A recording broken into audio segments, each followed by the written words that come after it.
전남시 복싱협회 소속 강사 김현태입니다. 반갑습니다. 저번 강의에서는 제가 근접 상황에서 일단 포지션을 잘 잡는 법부터 제가 기존 전 강의에서 제가 설명을 해드렸고, 원거리에서는 어떤 포지션을 잡고 어떤 식의 타격 훈련을 하는지, 공격 훈련을 하는지, 그리고 근접 포지션은 어떤 식으로 잡아야지 좀 효율적으로 싸울 수 있는지, 그 포지션에서는 어떤 식으로 주먹을 내고 어떤 전술로 훈련을 해야지 실전에서 사용이 가능한지에 대해서 설명을 해드리고 있었습니다. 저번 강의에서는 바로 근접 상황 시에서 공격을 할 수 있는 그 훈련, 그리고 그 훈련은 섀도우 복싱 훈련으로서 제가 설명을 해드린 걸로 이제 기억을 하네요. 이번 강의에서는 저번 강의와 이어서 근접 상황에서 똑같이 이제 이 공격 훈련을 섀도우 복싱 훈련이 아니라 실제 타격 훈련으로서 어떤 식으로 이제 하느냐에 대해서 설명해 드려 보려고 합니다.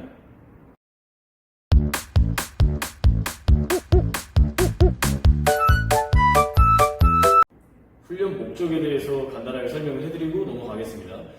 이 훈련을 하시면서 이제 목적 같은 경우에는 이제 어떤 걸 위해서 이 훈련을 꼭 하느냐를 알면은 확실히 훈련을 하면서도 목적 의식이 있기 때문에 훨씬 더 훈련이 잘 되겠죠.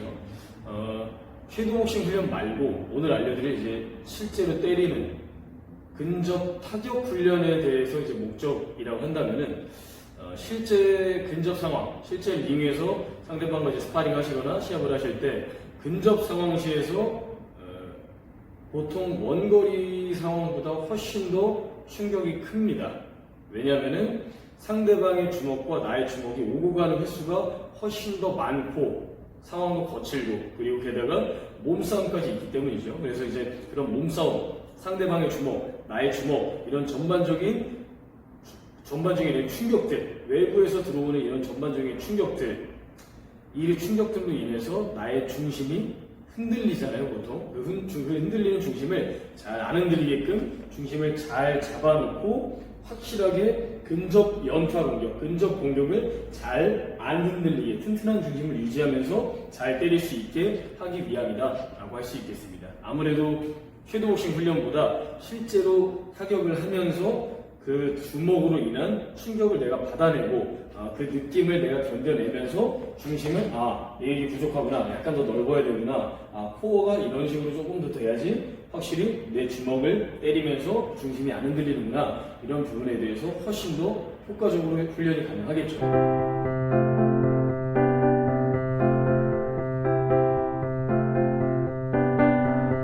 이 훈련하실 때 제일 중요하게 생각하셔야 되는 점, 키포인트라고 한다면은 제가 여러 가지 물론 있겠고, 관장님들마다 사람들 훈련하는 사람마다 각자 주관이 다르기 때문에 여러 가지 있겠지만 제 주관에 맞춰서 설명해 드리자면은 단 한 가지만 딱 강조를 해드리고 싶어요. 물론 많습니다. 단 한 가지만 딱 설명해 드리고 싶은데, 이거는 많이들 실수하시는 것 때문에 제가 이거를 좀 꼽았어요. 보통 많이 실수하면서 제가 많이 보게 되고 이게 좀 안타깝다라는 부분도 있고, 그리고 실제로 근접 연타를 하면서 제일 중요한 부분이기도 하고요.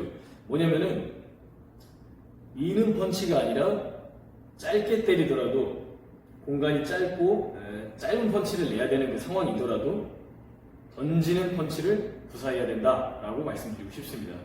어떤 말인지 대충 아실 것 같은데, 실제로 원거리나 어느 정도 팔 길이에 맞는 타격 거리에서는 내가 미는 펀치가 됐든 그냥 던지는 펀치가 됐든 웬만하면은 중심이 흔들리지 않고 잘 맞습니다. 내 팔 길이가 정해져 있고 팔 길이가 요 공간이, 펀치의 공간이 여유가 있기 때문이죠.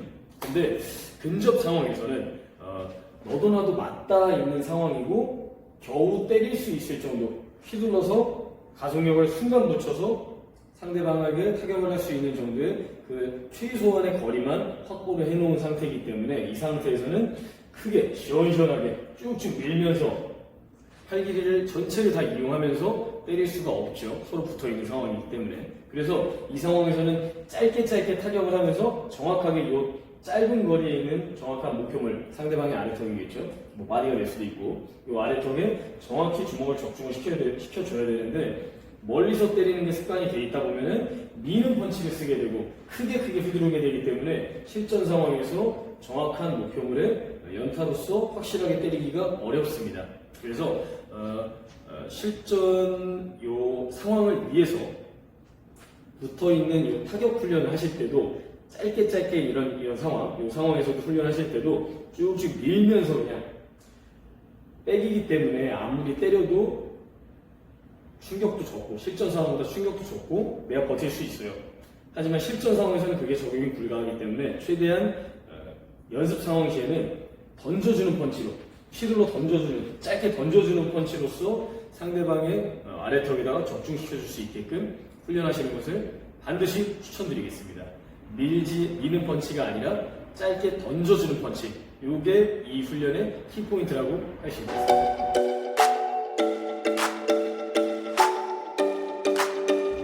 훈련 방법에 대해서 설명을 해드리고 싶은데요. 이 운동기구를 보신 분도 있고 사용해 보신 분도 있고 아마 한 번도 사용해 본 적도 없고 본 적도 없고 뭔지도 모른다 하시는 분들도 분명히 있을 것 같은데요. 이거는 이제 벽백이라고 합니다. 벽백에 대한 설명은 나중에 기회가 된다면 좀 더 자세하게 해드리고 싶고 오늘은 그냥 일단 훈련 방법부터 바로 설명을 해드려 볼게요. 키마다 달라요. 얘는 벽이 고정이 되어 있기 때문에 샌드백처럼 길쭉하게 어느 키에 맞춰서 칠 수 있고 이런 게 아니라 벽에 붙어 있는 백이기 때문에 이거는 저 같은 경우는 대한민국 이제 평균 키에 맞춰서 이제 제 키로 평균 키에 맞춰서 좀 설정을 해놨는데 만약에 내가 키가 좀 크다, 사실 웅크린 자세에서조차 나는 여기에 좀 맞는다 그러면은 여기에다 때려주시면 될 것 같고 저 같은 경우는 키가 조금 더 여기에 맞기 때문에 웅크린 상태에서 저는 이 포인트에다가 훈련을 저는 보통 합니다. 어느 포인트를 잡고 하셔도 상관없습니다. 근접 상황에서는 보통 이렇게 머리를 거의 맞대고 웅크려져 있죠. 머리와 발이 붙어 있는 이 상태에서 휘두를 공간만 최소한의 공간만 확보를 해놓고 중심을 안정적으로 아무래도 평상시 중심보다 약간 더 스탠스가 넓기 마련이죠. 중심도 낮춰져 있겠고 이런 중심에서 저번 시간에 알려드린 그 포지션, 이 거리, 이 자세 똑같이 유지하시면서 이제 연타를 때리셔야 되는데 훈련 방법 같은 경우에는 일단은 연타를 그냥 계속 치시는 것도 물론 훈련이 되겠지만 저 같은 경우에는 조금 더 실전 적용률을 높이기 위해서 실제로 붙어있는 상황에서 연타가 계속해서 나오지 않습니다. 사실은 상대가 그냥 맞아주고 있는 상황이 아니기 때문에 상대방도 공격을 하고 나도 공격을 하고 서로 공방이 거칠게 오고 하는 급박한 상황이기 때문에 여기서는 빠르게 야무지게 공격을 때리고 연타를 때리고 흔들어주는 것을 저는 같이 훈련에 좀 넣어서 해보시라고 꼭 말씀드리고 싶어요. 뭐 예를 들어서 연타를 한번 때려주고 반드시 한번 흔들어주고 롤링이라든지 뭐 간단하게 흔들어주는 이런 이제 동작을 중간에 섞어주는 것을 추천드렸는데 흔드실 때 반드시 상대방의 몸통 안쪽으로 그냥 제자리에서 느낌이 아니라 최대한 이 안쪽으로 흔들어준다라는 생각으로 흔들어주시면 훨씬 더 실전 적용률이 높게 되고 훨씬 더 잘 링에서 사용이 가능하실 거예요. 흔들어 주실 때는 상대방의 안쪽에서 그리고 연타를 실제로 때리실 때도 그냥 계속해서 때리는 게 아니라 한 개수를 저는 개인적으로 추천드리는 거는 한 2개 정도부터 시작해서 한 맥시멈으로 한 6개 정도까지 계속 넘어간 10개, 20개 계속 넘어가다 보면 사실 실전 적용률이 좀 떨어져요. 그런 상황도 물론 있지만 많이 없기 때문에 웬만하면 빠르게 한 6개 정도까지 빠르게 몰아치시고 슬슬 흔들어 주시고 또 한 번 몰아치시고 슬슬 흔들어 주시고 이런 식으로 연타를 실전에 최대한 비슷하게 적용률을 높여서 때려주고 흔들어 주는 것을 저는 추천을 드리겠습니다. 그래서 이 벽백에다가 훈련을 하시는 것을 한번 연습을 한번 해보시고 제가 참고 많이 하시라고 훈련 예시 영상도 제가 뒤에 보여드릴 테니까 보시고 잘 참고해 주시면 되겠습니다.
굉장히 여러 강의에 걸쳐서 근접 포지션, 원거리 포지션, 그리고 자세, 거리에 대해서 먼저 설명하고, 그리고 붙어있는 거리에서, 먼 거리에서의 이제 타격 훈련, 그리고 섀도우 복싱 훈련, 공격 훈련, 그리고 오늘까지 근접 부분에 있어서 섀도우 복싱 공격 훈련, 그리고 직접적으로 때리는 타격 훈련에 대해서까지 총 5장에 걸쳐서 설명을 좀 길게 해봤습니다. 굉장히 원초적이면서도 굉장히 필수적인 강의라고 할 수가 있겠네요. 오늘 강의는 여기까지 제가 준비를 했고, 다음 강의 때 만나 뵙는 걸로 하겠습니다. 감사합니다.